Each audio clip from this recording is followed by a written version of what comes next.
Ini murni penjelasan untuk ikhwan, biar ikhwan tidak bingung, karena banyak yang tanya mengirimkan video ini kepada saya.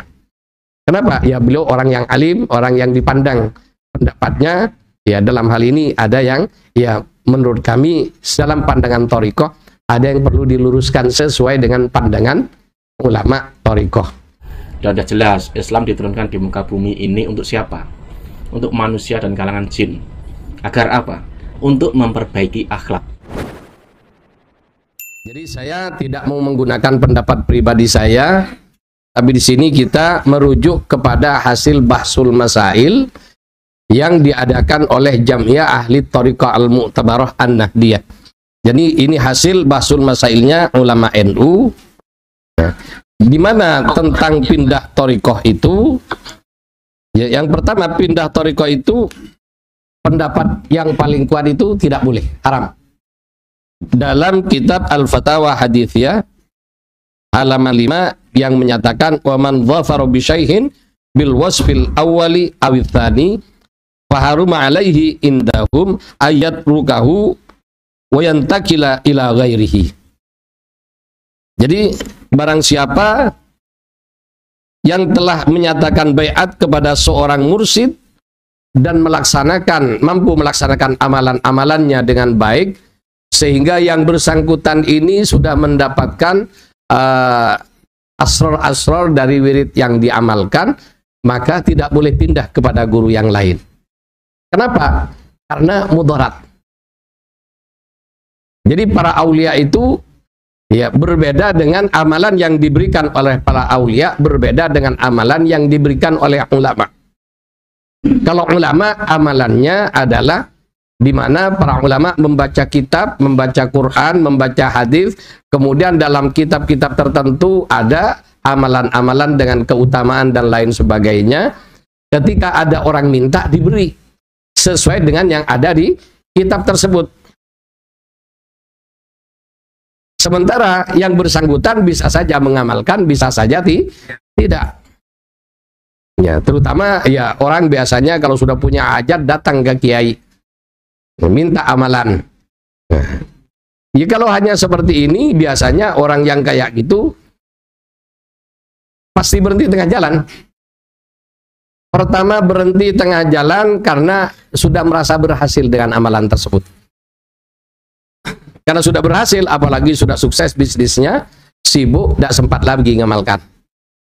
Yang kedua, berhenti karena merasa tidak menghasilkan apa-apa dari wirid tersebut, sehingga kecewa dan berhenti, tidak ngamalin lagi. Wirid yang seperti ini ya tidak menimbulkan mudarat bagi orang yang mengamalkan. Kenapa? Tidak ada perjanjian khusus, tidak ada baiatnya. Ya contohnya orang nerima amalan melalui Facebook, melalui WA dan sebagainya, ya karena tidak ada baiatnya bisa ditinggalkan kapan saja, bisa diamalkan, dan sebatas pahala dasar dari amalan tersebut, tidak lebih dari itu. Akan tetapi kalau amalan thariqah ada baiatnya, dan wa'ufu bil uhud adalah kewajiban melaksanakan janji. Jadi baiat itu janji, di mana baiat itu aslinya berjanji kepada Allah melalui mursyid tersebut yang sanadnya nyambung kepada Rasulullah, yang dari Rasulullah kepada Allah Subhanahu wa ta'ala. Ya, karena yang membuat dia mendapatkan mudarat, ya kalau bahasa Jawanya kualat, itu karena mengkhianati janji setia, janji untuk mengamalkan, dan thariqah bukan untuk diamalkan sekedar tabal butuh, tapi sampai dengan akhir hayat. Itu masalahnya. Terus bagaimana kalau ternyata tengah jalan merasa berat? Lah itu juga. Jadi disinilah saya dalam beberapa pertemuan dengan teman-teman dari berbagai thariqah, di mana cara mereka menjaring pengikut dengan cara masukkan dulu baiat, yang penting masukkan dulu, nanti diajari di dalam. Nah ini akibatnya banyak orang yang sudah kadung baiat tidak bisa melaksanakan apa yang menjadi ketentuan dalam baiat tersebut, sehingga aslinya ya para masyayikh, para mursyid zaman dulu, tidak ada ceritanya memberikan baiat thariqah sembarangan. Bahkan sudah untuk klasifikasi orang alim, ya saya dapat cerita dari guru saya, Kiai Haji Sahri Solihin, Muqaddam Tijani di Jember. Abahnya pengamal thariqah Naksabandiyah. Abahnya Sahri ini alim di bidang fikih, hafal Quran. Jadi intinya beliau ini orang alim, kiai. Kemudian banyak pesantren-pesantren besar yang mengundang beliau untuk membaca kitab khusus kepada santri-santri khususnya. Jadi begitu mau masuk thariqah, datang ke calon gurunya ini tidak langsung diterima. Langsung dibilang, tidak bisa kamu masuk thariqah sekarang, tahun depan aja. Ya, tahun depannya datang, diajak jalan-jalan. Kemudian dalam perjalanan itu, ya karena orang alim melihat sesuatu yang tidak sesuai dengan hukum syar'i dilakukan oleh gurunya. Artinya berbicara, lu kok gini? Katanya mursyid thariqah, kok berbuat maksiat? Habis itu balik. Sampai di rumah, tidak bisa kamu ngamalkan thariqah.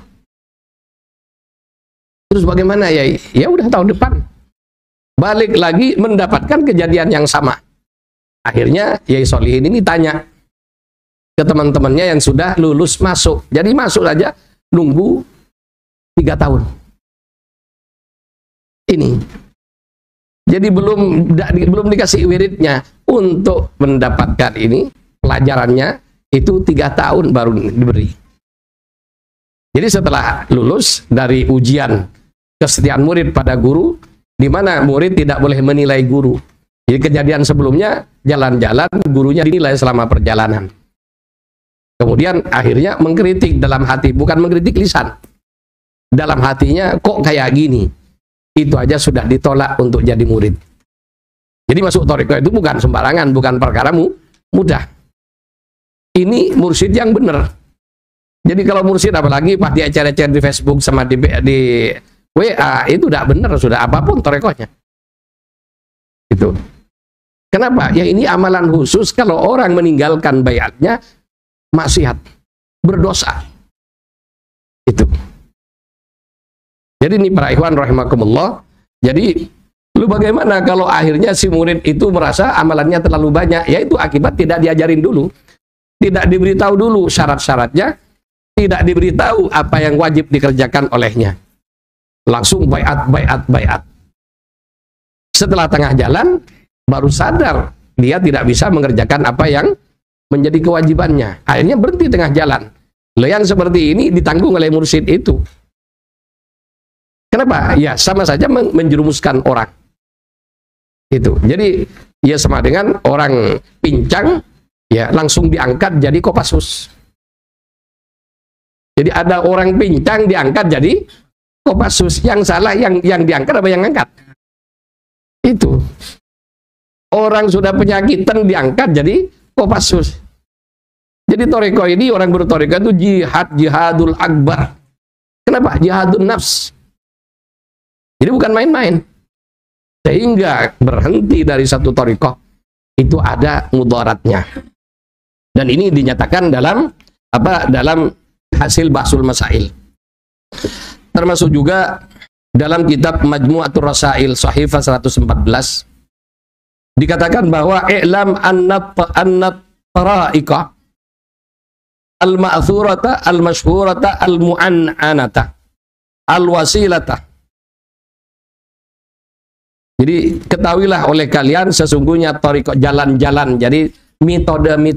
Jadi thariqah itu metode taqarrub kepada Allah Subhanahu wa taala al-ma'thurah yang ada dalam Quran dan hadis amalannya. Termasuk aturannya. Al-mashhurah dan sudah terkenal keberadaannya. Al-mu'an'anata yaitu sanadnya an sampai kepada Rasulullah sallallahu alaihi wasallam. Nyambung. Al-wasilata yang nyambung minas salaf ilal khalaf.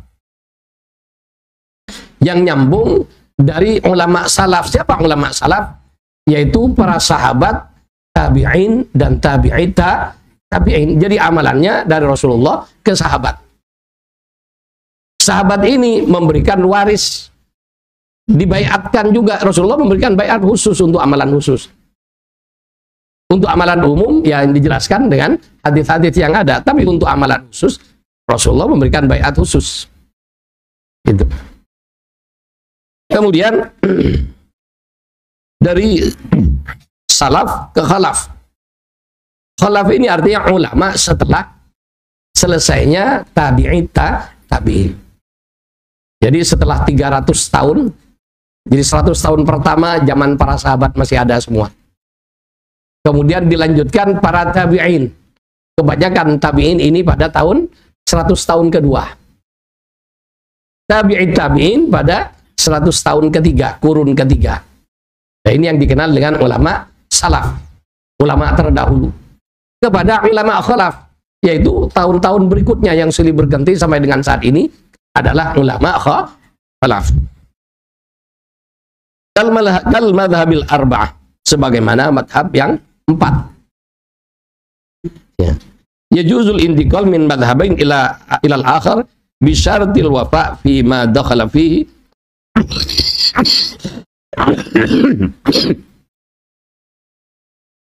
Ya. Dengan catatan, ya boleh pindah dengan catatan bahwa bi syartil wafa fi ma dakhala fihi wal istiqamah bi adabihi. Dengan catatan pindahnya itu bukan kutu loncat. Jadi kalau sudah pindah, nah istiqomah dengan yang baru.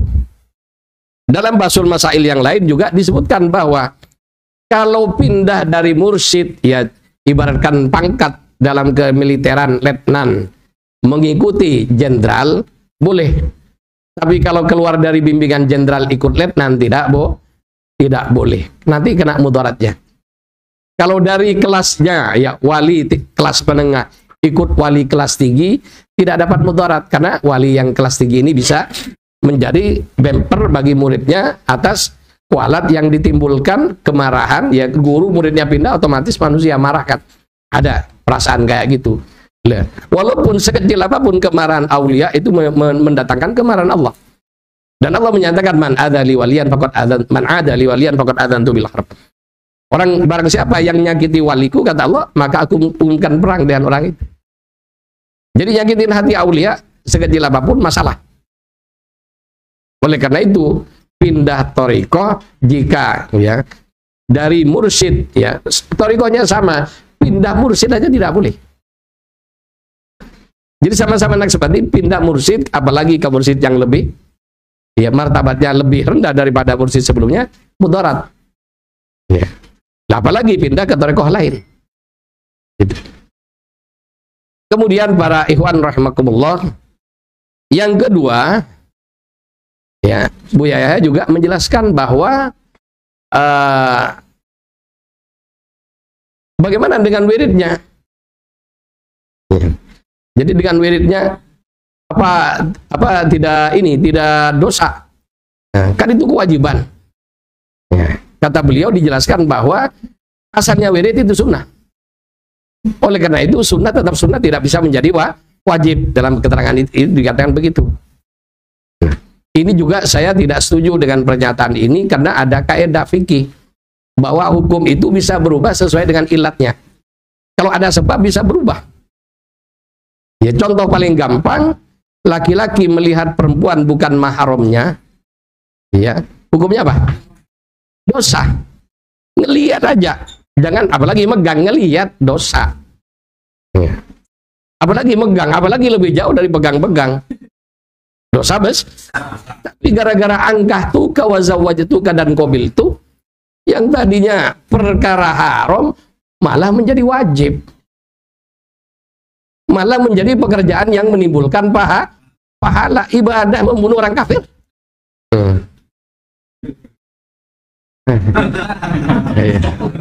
Nah, ini ada pendapat, ada madhab dari mana nih haram jadi harum ini?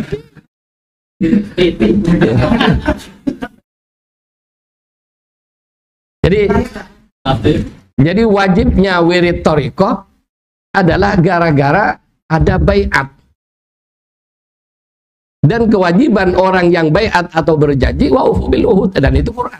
Wajib melaksanakan janji. Kalau janji tidak dilaksanakan, maka tergolong hianat. Terus bagaimana sudah kadung masuk, kemudian merasakan berat, salah siapa masuk sembarangan? Makanya ya disilah, terutama yang pingin masih baru belum, pikir dulu kalau mau masuk. Itu. Jadi jangan langsung masuk, ikut dulu, ikut lazim pagi sore, latihan, jangan niat baca thariqah. Ya, niat beristighfar pagi sore, niat zikir pagi sore dulu. Kemudian ikut orang wadifah, ikut wadifah dulu, dibiasakan. Diukur kira-kira saya kalau ada pekerjaan nanti sempat enggak dengan kewajiban ini. Kenapa? Banyak. Ya. Termasuk juga ya ini dari satu kelompok dulu ya lepasan dari ini ya. Mengikut orang yang ngaku jadi ternyata bukan. Ya setelah kita bimbing akhirnya minta dibenerin, minta baiat. Tapi ujung-ujungnya juga ya ini pas karena sibuk, karena ini lah tidak boleh kayak gitu. Ya contohnya Anda sudah diterima jadi Kopassus, bisa enggak mengatakan, waduh mohon maaf Pak, saya tidak sempat dinas, apa sibuk jualan.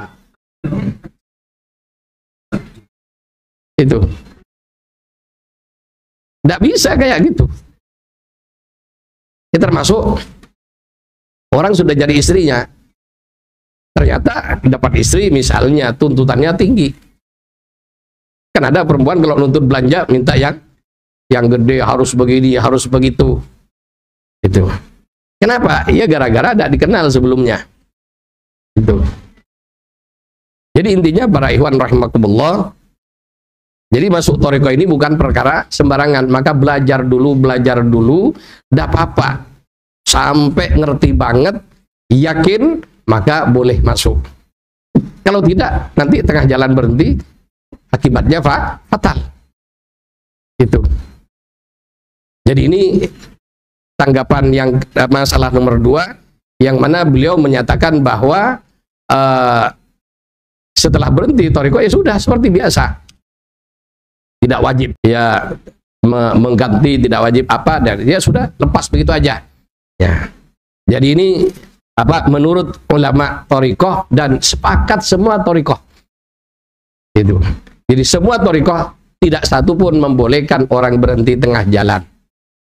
Dan semua thariqah menyatakan jika berhenti tengah jalan maka akan mendapat mudarat dalam taqarrubnya kepada Allah Subhanahu wa taala, tergolong menyakiti wali yang mana Allah akan memerangi.